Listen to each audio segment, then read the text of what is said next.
Magandang araw po sa inyong lahat.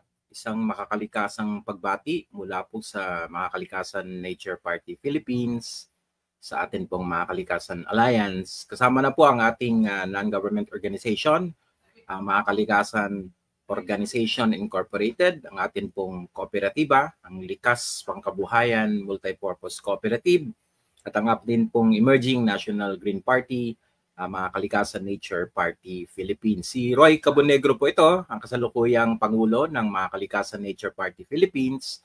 At bilang bahagi po ng pagtatatag ng Makakalikasan Party, ng atin pong Ancestral People's Council. Ito po ay isang ugnayan ng mga iba't ibang grupong katutubo sa ating bansa. No? Hindi lamang ang ating mga kapatid na indigenous peoples, kundi ang ating mga kapatid sa Bangsamoro, at ating mga kapatid sa Cordillera. Kasabay po nito ang pagtatatag po nitong ating Ancestral People's Council na isang konseho sa loob ng Makakalikasan Party. Siyempre ang atin pong Makakalikasan Organization Inc., ang atin pong non-government organization sa loob ng kanyang Makakalikasan Media Program, ang Green Normal Media or Green Normal TV natin, ay nagpo-produce po nitong ating weekly na katutubong makakalikasan or katutubong Luz Viminda rather, no? Katutubo ng Luzon, Visayas at Mindanao.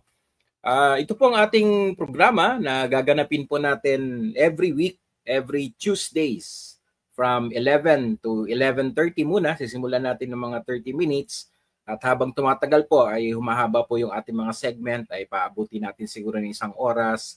Ay isa pong pagtutok natin sa commitment ng Makakalikasan Alliance sa pagsuporta sa self-determination and green agenda natin sa people's self-determination. And when we say peoples, we particularly refer to the indigenous peoples of the Philippines, ang 100 plus na mga indigenous peoples communities, the Cordillera peoples, and the Bangsamoro people, no? Bahagi po ng green agenda ng Makakalikasan Party ang tinatawag po nating support to the self-determination of peoples, plural, self-determination, and final peace settlements. At dahil po dito ay minabuti po natin na mag-dedicate po tayo ng isang weekly program. Under negotiation po ang pagkakaroon po natin ng regular co-hosts mula po sa 3 grupo na ito. Siguro iikot natin ang pagko-co-host mula sa iba't ibang indigenous peoples, tribes and communities. In particular ay bubuhayin po natin ang ating partnership with Natripal, nagkakaisang tribo ng Palawan, ang atin pong partnership sa mga komunidad dito sa Dumagat Remontado sa bandang Quezon and Rizal areas, at sa atin pong mga lumad, yung mga indigenous peoples natin sa Mindanao, sa pamamagitan po ng LMPF, ang Lumad Mindanao People's Federation. At mula po sa 3 malalaking grupo na ito ay tayo po ay magkakaroon ng mga co-host mula sa kanilang mga community.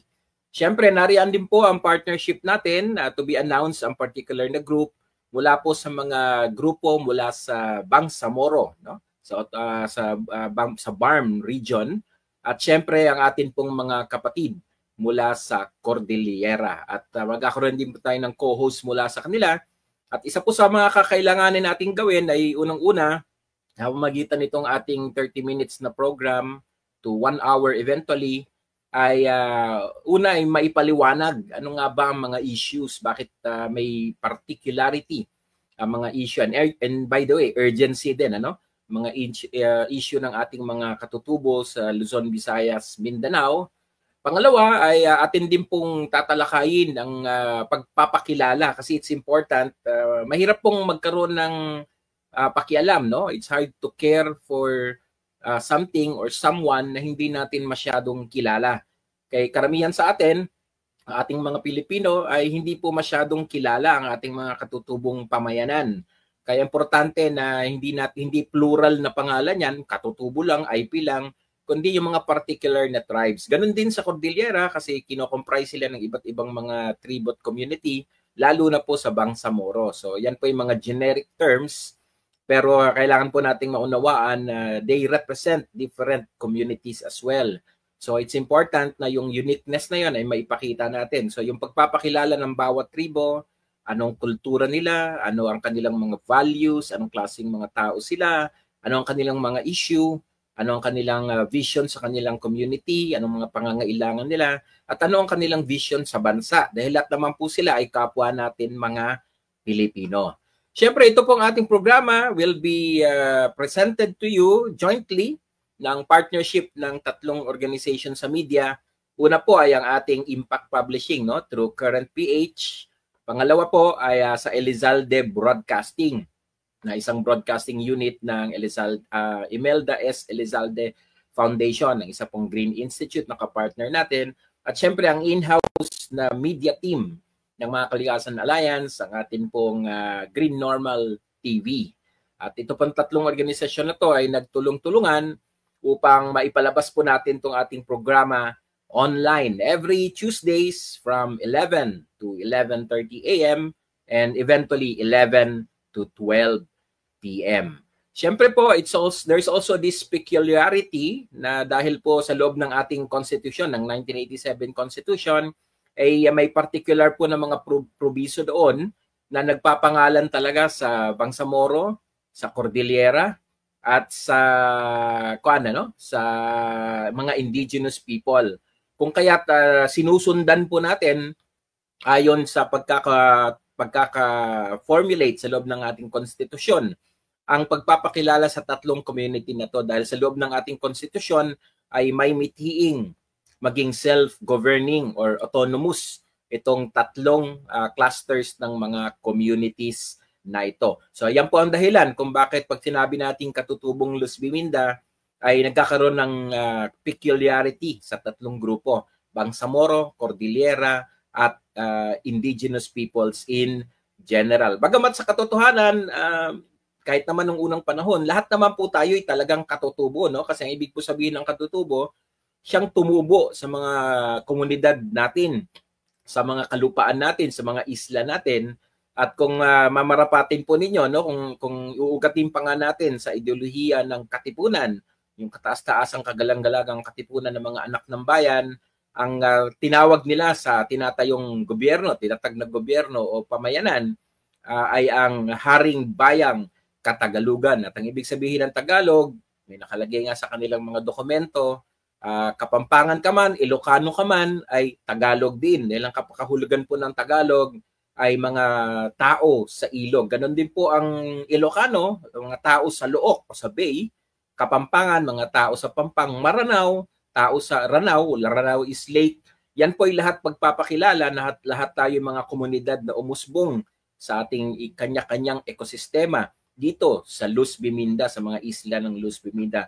Kung kaya't sa katotohanan, lahat po tayo ay mga katutubo at one point in time yung ating mga ninuno. Gayunpaman, because of historical developments at yung proseso ng kolonisasyon, yung tayo na-colonize ng 3 beses sa ating kasaysayan, ay nagkaroon po ng pagkakaiba itong mga mula sa mga naiwang mas katutubo kaysa mga hindi na masyado nang naging katutubo, no? Karamihan po sa atin ay na mainstream, no, doon sa mainstream society, at ang mga iba naman na lumaban para ipanatili ang kanilang cultural identity at ipursu ang kanilang sovereign economic at political na kasarinlan. Ang iba ay lumaban, nag-take ng armas tulad ng sa Bangsamoro, kaya nagkaroon tayo ng peace process sa kanila. Ang iba naman ay lumaban by way of isolation. Sila ay umakyat sa taas, no? Kaya karamihan ng mga indigenous peoples community, halimbawa, nasa kabundukan.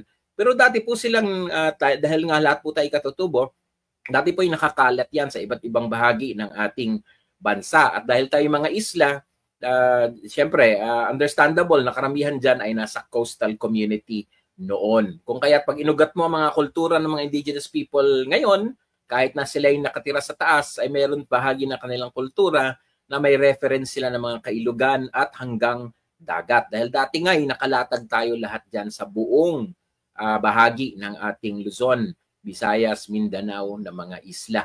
Ang atin pong pagrururok o yung muling pagbabalik sa mga katotohanan na ito sa ating kasaysayan at sa ating kultura ay napakahalaga rin upang mas maunawaan natin ang innate o yung tinatawag na likas, no? Yung nasa kaloob-looban natin na siyang pinanggagalingan ng tunay nating lakas. Tandaan po natin ang ating kaunlaran o yung tinatawag na development, no? Mula sa French word na développer. Ang development po, ang ibig po sabihin ay ang pagpapalakas mula sa kaloob-looban ng ating kakayanan at ang ating kaluluwa. Kaya importante po na maunawaan natin sa kaloob-looban ng bawat tumubo sa mga lupain ng Luz Biminda at mga isla ng Luz Biminda, ano ba talaga tayo? At makikita po natin ito, isang clue dito, ay ang mga values, pamumuhay, at pag-articulate at mga vision at ang ina-articulate pa rin na self-determination sa iba't ibang aspeto ng ekonomiko, political at kultura ng mga natitira nating mas katutubo kaysa sa the rest of us. But lahat po tayo ay mga tumubo dito sa Luzon, Visayas, Mindanao. Yan po ang rasyonale nitong ating programang Katutubong Luz V. Minda. Commitment po namin sa mga Kalikasan Alliance na mas mapataas ang antas ng kaalaman at awareness ng lahat sa atin. Pilipino man dito sa sarili nating bansa o yung mga nasa ibang bansa na nakatira, yung mga Filipinos abroad, ay commitment po namin na maipaabot sa inyo, maparating sa inyo ang mga tamang impormasyon sa katotohanan ng ating mga katutubong Luz Biminda, Luzon, Visayas, at Mindanao, in the hopes that all of us will be able to go back to our rootedness, no? Yung pagiging tunay nating katutubo, mga tumubo sa kapuluang ito ng Luzon, Visayas, Mindanao. So in a lot of ways, pinifeature po natin ang mga nasa Bangsamoro, mga katutubong Pilipinong tinatawag na indigenous people ngayon sa ating batas, at ang ating mga kapatid sa Cordillera, hindi lamang upang makilala natin sila, pero fundamentally, it is also to know ourselves as well. Dahil dito po manggagaling ang tunay na lakas ng ating pagbubuo ng ating sambayanang Luz Biminda, Luzon, Visayas, at Mindanao. Magandang araw po sa inyong lahat at sa susunod po nating episode, Tuesday po muli, 11 a.m. At hopefully ay kasama na po natin ang ating mga regular na co-host mula sa mga komunidad na to. Muli, ito ho si Roy Jerusalem Cabanegro, ang inyo pong regular na host dito sa ating katutubong Luz Biminda. Magandang araw, gabi, tanghali o hapon. Depende po kung anong oras ninyo ito mapapanood. Maraming salamat po.